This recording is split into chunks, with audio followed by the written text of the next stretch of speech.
everybody, it's Allie. I'm on a fantabulous weight loss journey and hopefully you'll come along for the ride.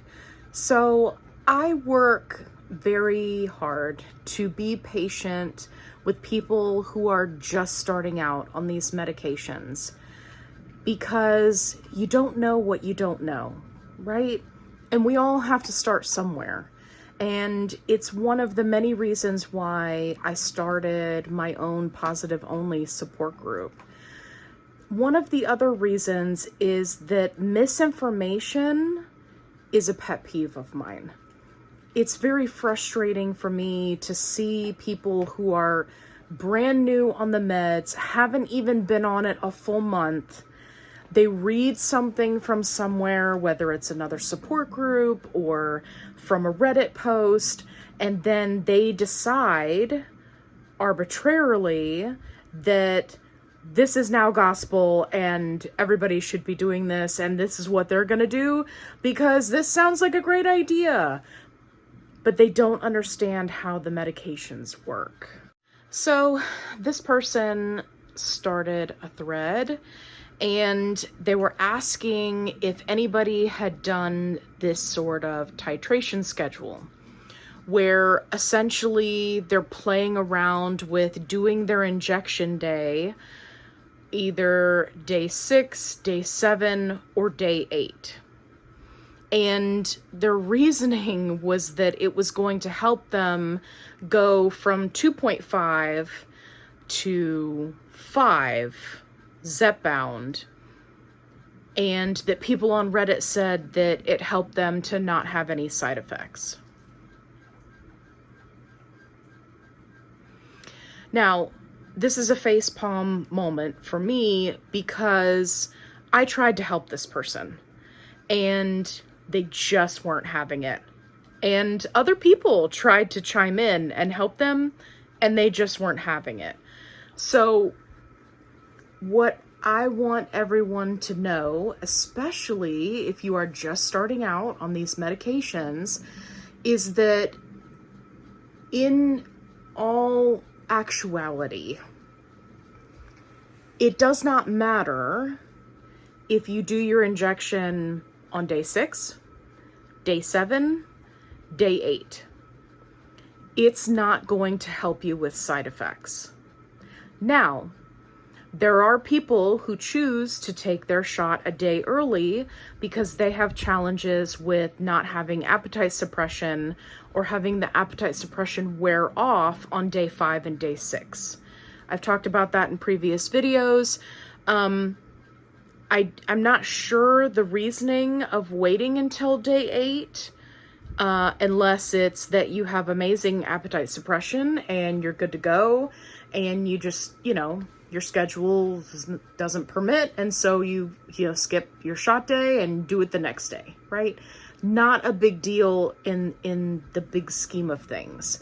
Because of how the medication is absorbed in the body, it does not matter once you get to that end of the week point.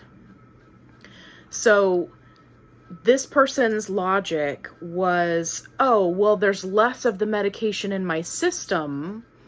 Therefore, when I go up to the next dose, it won't be 5 plus a little bit of the 2.5 left in my system. And I understand the math. I get why he was thinking that.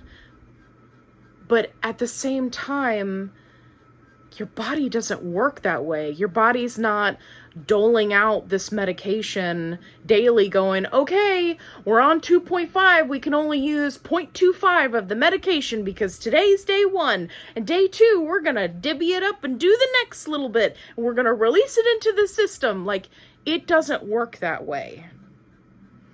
Not to mention that some people don't even have side effects. This person specifically who made this thread doesn't even have side effects and is worried about moving up to 5. So I commented and mentioned, hey, just so you know, the only thing that has been proven to make a difference when it comes to mitigating side effects from going up in dose is the amount of time that you were on that last dose. For example, I stayed on 2.5 for 13 weeks until it stopped working. Then I moved to 5. And it was literally like I had restarted 2.5, but it was actually working. So I had the exact same side effects, the exact same duration for the side effects. My appetite suppression and satiety were significantly higher, which makes sense. I'm at a higher dose. But it's not like spacing out the shot would have done anything. I'm hoping that makes sense.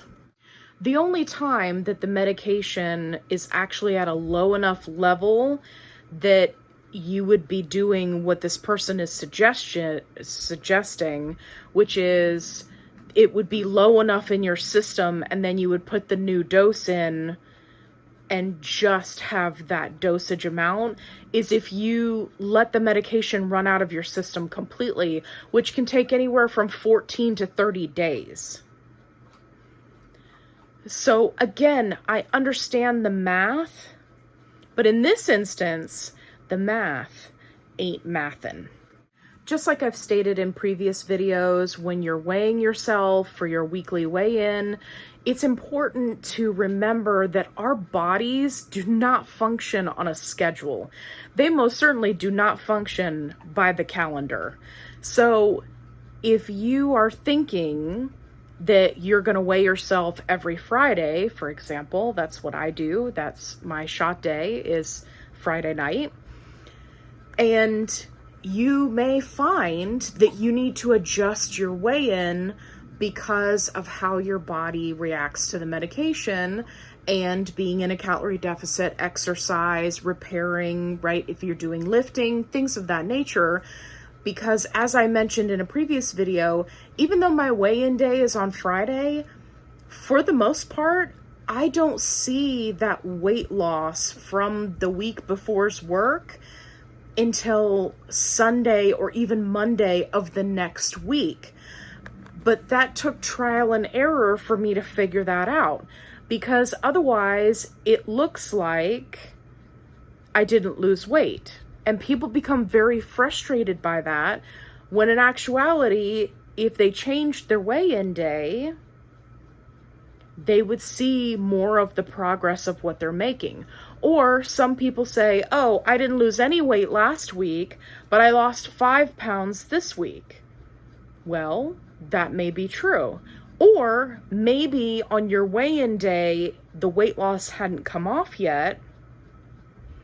And so it did come off and then more came off. So really you lost 2 pounds last week and 3 pounds this week. But to you, because of when you weigh in, it looks like 5 pounds in 1 week. I'm hoping that makes sense to you. So you have a little bit of wiggle room when it comes to your shot day. Do you want to keep it every 7 days? Yes. I mean, they did the studies for a reason. They understand the half-life of the medication. You don't want to just change it willy-nilly unnecessarily. But if you have a need to push it back a day or push it a day forward, right? There are many people who are, going to be traveling for summer vacation, and they choose to take their shot a day early or a day late to accommodate for travel. And that's fine. But thinking that changing your shot day by 1 or even 2 days is going to help you mitigate side effects, that's just not the case. That's not how the medication works. Now, what are some things that can help you mitigate side effects if you're going up in dose? Making sure you're hydrated. I'm sure you've never heard that before, but it does make a difference. Making sure that if you are moving up in dose, making sure the day or 2 beforehand that you are really getting focused on meeting that calorie deficit goal, right? Not coming in under your goal, and making sure that you are prioritizing protein.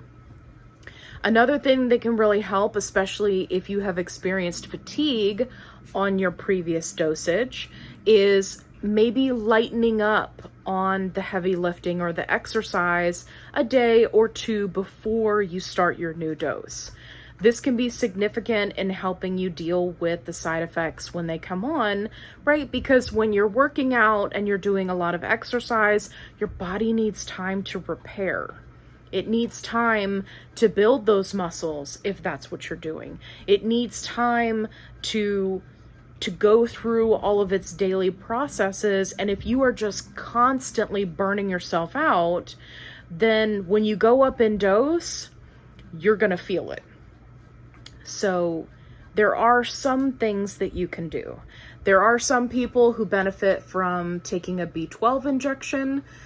For many of those on compound, it's already included in the compound. My doctor tested my B12 because I was having fatigue, and my B12 was phenomenal. And she was like, yeah, we're not going to give you any B12. I tried, but she was like, no, you really don't need it. Your B12 is great, so we're not going to do that. But for others, they do take it more regularly or use up their B12 stores more quickly, and so they benefit from taking a B12 shot. The shot is more effectively absorbed than taking a vitamin. However, if you want to do a B12 vitamin, you can do that. The only thing that I will say is you want to be careful about including B vitamins or a B complex in your daily vitamin routine, because B vitamins will increase your appetite. So just keep that in mind.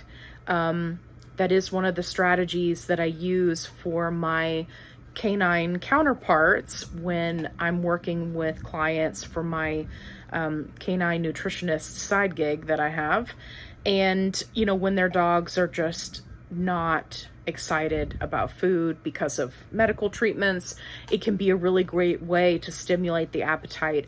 The same is true of humans. So be careful if you have questions about B vitamins or including a B complex vitamin. Definitely talk to your doctor so that they can give you recommendations based on your health needs for what you need or what might be helpful for you without, you know, bringing on awesome appetite.